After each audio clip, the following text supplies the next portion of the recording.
I have a serious problem. I'm an addict. I don't tell this to a lot of people, but because it's just you and me, I thought I'd admit to it. Let me explain to you what I mean. My passion has always been books. And I have a very large collection of books. This is by no means the greatest percentage of it. This is just what happens to be in my office right now. Those are all books that are written by people that I know.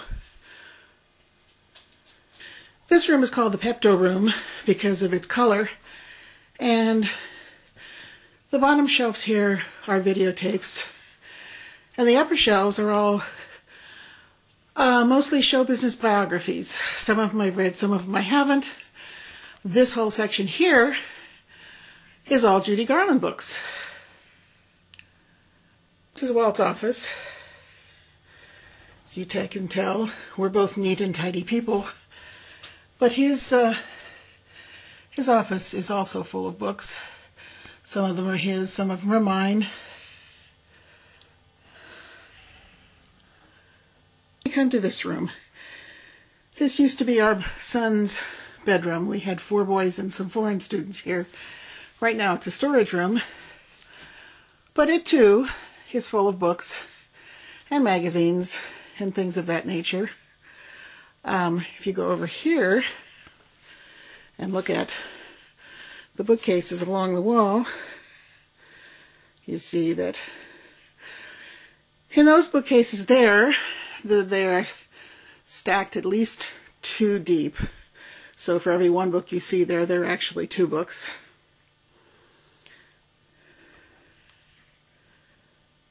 Bedroom. And there are books here, though not as many here as there are other places. But there are stacks of newspapers and magazines and that sort of thing. My very favorite place to visit is a bookstore. I keep Amazon supported. I'm constantly buying books. I rarely go to the library because it takes me so long to get through a book that it's almost not worth it. Just easier to buy the book and then give it to somebody afterwards. We decided that when Walt retires, if the 2 of us were to sit in a chair and do nothing but read books from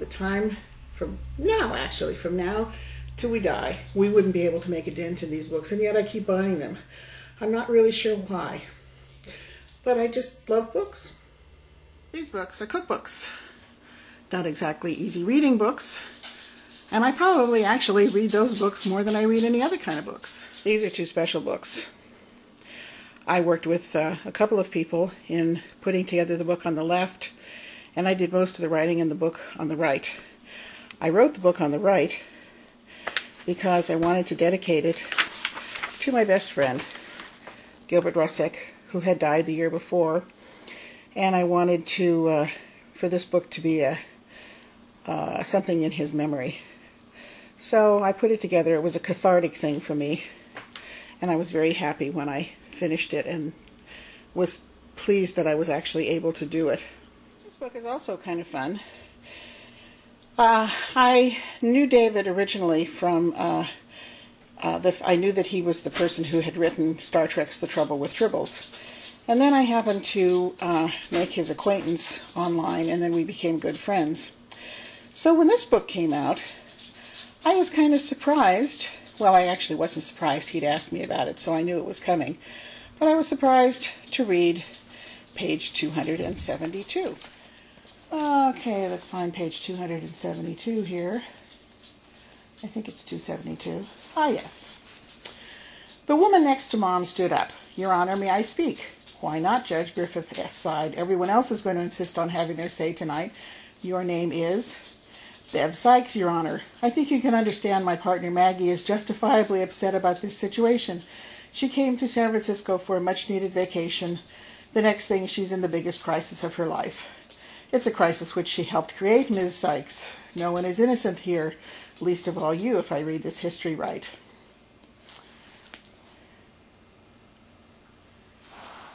That book is actually the first book of a trilogy, and Bev Sykes appears in book 2 a little bit. And then when David wrote book 3, I asked him if she appeared in book 3, and he said, "Does she appear in book 3? Yes, I think so." Well, when I read it, I discovered that she had a very major part in book 3. So book 3 is really my favorite of the 3 books, but I'm kind of happy to see that I've been immortalized in print by somebody who has a relatively well-known name as an author. But anyway, this is my addiction. I can't seem to stop buying books. I don't read them nearly as much as I should, mainly because I spend time doing stupid things like this. But I do love reading, and I try to get as much reading done in the little time that I have available.